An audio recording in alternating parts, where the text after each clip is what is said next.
Hello दोस्तों, सोचो आपके हाथ में एक 4000 साल पुरानी धातु की मूर्ति है और उसके जॉइंट्स बिल्कुल परफेक्ट हैं, बिना मॉडर्न टूल्स के, बिना इलेक्ट्रिसिटी के।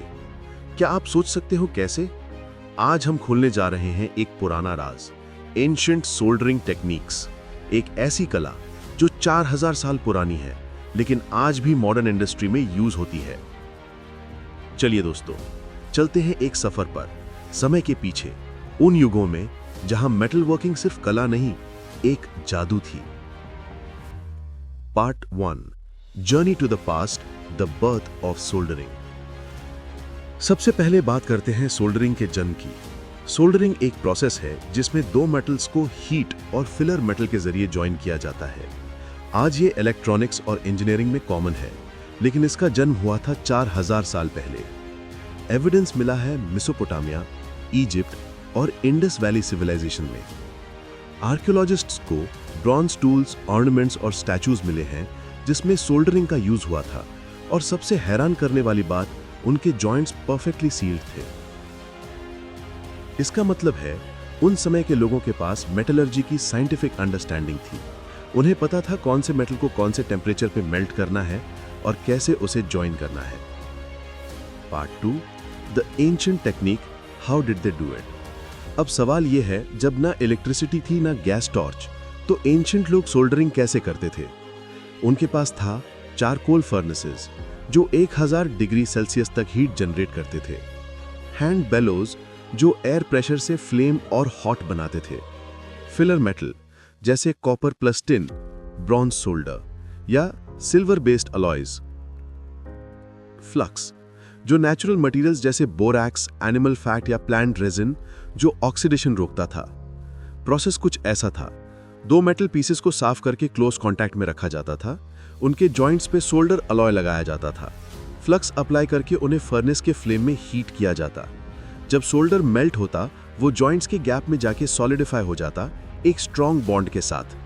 ये था कैपिलरी एक्शन, एक नेचुरल प्रिंसिपल जिसे एंशिएंट लोगों ने बिना साइंस के नाम जाने समझ लिया था। Part 3, soldering in Indus valley civilization 2600 to 1900 BCE। चलिए दोस्तों, आते हैं भारत की तरफ। इंडस वैली सिविलाइजेशन, लोथल, मोहेंजोदड़ो और हड़प्पा के एक्सकेवेशन साइट से ब्रॉन्ज टूल्स, गोल्ड ज्वेलरी और कॉपर आर्टिफैक्ट्स मिले हैं जिसमें सोल्डरिंग के मार्क्स क्लियरली दिखते हैं। गोल्ड ऑर्नामेंट्स में माइक्रो जॉइंट्स मिले जो नॉर्मल मेल्टिंग से पॉसिबल नहीं। कॉपर वेसल्स और स्टैचूज में एकदम स्मूथ सीम्स, बिना हैमरिंग के। ये दिखाता है कि इंडस लोग मेटलर्जी के मास्टर थे।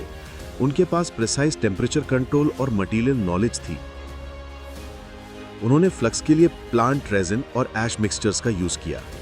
उनके सोल्डर अलॉयज में आर्सेनिक और टिन मिला जो लो मेल्टिंग पॉइंट और स्ट्रॉन्ग बॉन्डिंग देता था। सोच के देखिए, 4000 साल पहले ही वो लोग मेटलर्जिकल इंजीनियर्स थे। पार्ट 4, सोल्डरिंग इन एंशिएंट इजिप्ट। इजिप्शियंस भी मेटल मास्टर्स थे। उन्होंने सोल्डरिंग का यूज ज्वेलरी, रिचुअल ऑब्जेक्ट्स और टूम्स के आर्टिफैक्ट्स में किया। उनके पास थी गोल्ड और silver soldering technique. Egyptian craftsman gold के ऑर्नामेंट्स में माइक्रो सोल्डरिंग करते थे, बिना माइक्रोस्कोप के। फ्लक्स के लिए वो नेट्रॉन और गम अरेबिक का यूज करते थे। इनका कंट्रोल इतना परफेक्ट था कि मॉडर्न मेटलर्जिस्ट्स भी हैरान हैं। उन्होंने जॉइंट्स को इतना फाइनली सील किया कि आज तक वो इंटैक्ट हैं। कहानी कहते हैं टूटेनकमुन के मास्क में भी सोल्डरिंग का यूज हुआ था। Part 5, Mesopotamia and Roman innovation. Mesopotamian और रोमन सिविलाइजेशन ने भी सोल्डरिंग में अपना योगदान दिया। रोमन्स ने लेड टिन सोल्डर बनाया जो उन्होंने एक्वेडक्ट, पाइप्स और कॉइन्स बनाने में यूज किया। उनके पास था पोर्टेबल ब्रेजिंग लैंप्स और वो सिल्वर सोल्डरिंग करते थे ज्वेलरी में। इससे सोल्डरिंग एक इंडस्ट्रियल आर्ट बन गई थी। रोमन मैन्युस्क्रिप्ट्स में joining of metals with fire का जिक्र मिलता है। यही अर्ली डिस्क्रिप्शन है सोल्डरिंग का। Part 6, types of ancient soldering. Ancient times में 3 मेन टेक्निक्स यूज होती थी। 1, soft soldering, low temperature 200 to 400 degree Celsius for gold and silver jewellery. 2, hard soldering, higher temperature 600 to 800 degree Celsius for copper and bronze tools. 3. Brazing, very high temperature 800 to 1000 degree Celsius for strong mechanical bonds. हर civilization ने अपने resources के हिसाब से unique alloys बनाए। Example, Indus valley copper tin alloy, Egypt gold and silver alloy, Rome lead and tin solder. Part 7, science behind the magic. आज के scientists जब एंशिएंट आर्टिफैक्ट्स को इलेक्ट्रॉन माइक्रोस्कोप से स्टडी करते हैं, उन्हें मिलता है microscopic capillary joints, controlled melting points, uniform distribution of filler metal. इसका मतलब एंशिएंट लोग सिर्फ आर्टिसंस नहीं थे, साइंटिस्ट्स भी थे। उन्हें थर्मल प्रॉपर्टीज, ऑक्सीडेशन कंट्रोल और मेटल केमिस्ट्री की समझ थी। ये उनका प्रैक्टिकल साइंस था जो उन्होंने ऑब्जर्वेशन और एक्सपीरियंस से सीखा। Part 8, ancient texts and knowledge. Bharat के ऋग्वेद और अथर्ववेद में भी मेटल्स और फायर का जिक्र मिलता है, और शिल्पशास्त्र में मेटल जॉइनिंग के डिटेल्ड डिस्क्रिप्शन मिलते हैं। ये दिखाता है कि मेटलर्जी को एक डिवाइन आर्ट माना जाता था। मेटल को शिल्पा और फायर को अग्निदेव कहा गया। उनके लिए सोल्डरिंग एक रिचुअलिस्टिक प्रोसेस थी, प्रिसिशन और डिवोशन के साथ। Part 9, rediscovery in modern times. Modern soldering के tools, soldering iron, flux paste और इलेक्ट्रिकल हीट, सबकी जड़ एंशिएंट प्रैक्टिसेस में है। आज के electronic soldering, tin lead solder भी वही प्रिंसिपल फॉलो करती है, capillary flow and bonding. Ancient craftsmanship ने ही दिया था bronze age metallurgy, precision joining, alloy control. आज की मॉडर्न माइक्रो सोल्डरिंग और सेमीकंडक्टर पैकेजिंग भी उन्हीं प्रिंसिपल्स पर बेस्ड है। Part 10, why this matters today. Ancient soldering एक रिमाइंडर है कि टेक्नोलॉजी और साइंस हमेशा इवॉल्व होती है, लेकिन उनके रूट्स पुरानी सिविलाइजेशंस में हैं। आज जब हम मॉडर्न सर्किट्स और रोबोट्स बनाते हैं, हम अननोइंगली वही एंशिएंट आर्ट फॉलो कर रहे हैं जिसे 4000 साल पहले किसी क्राफ्ट्समैन ने फायर और हैंड से बनाया था। इसलिए ये टेक्निक एक हेरिटेज ऑफ ह्यूमन इंटेलिजेंस है। Part 11, conservation and study. आज वर्ल्ड के म्यूजियम्स में जैसे British museum, national museum Delhi और कायरो म्यूजियम में सोल्डर्ड आर्टिफैक्ट्स प्रिजर्व किए गए हैं। रिसर्चर्स इन्हें स्टडी करके एंशिएंट अलॉयज रिक्रिएट कर रहे हैं।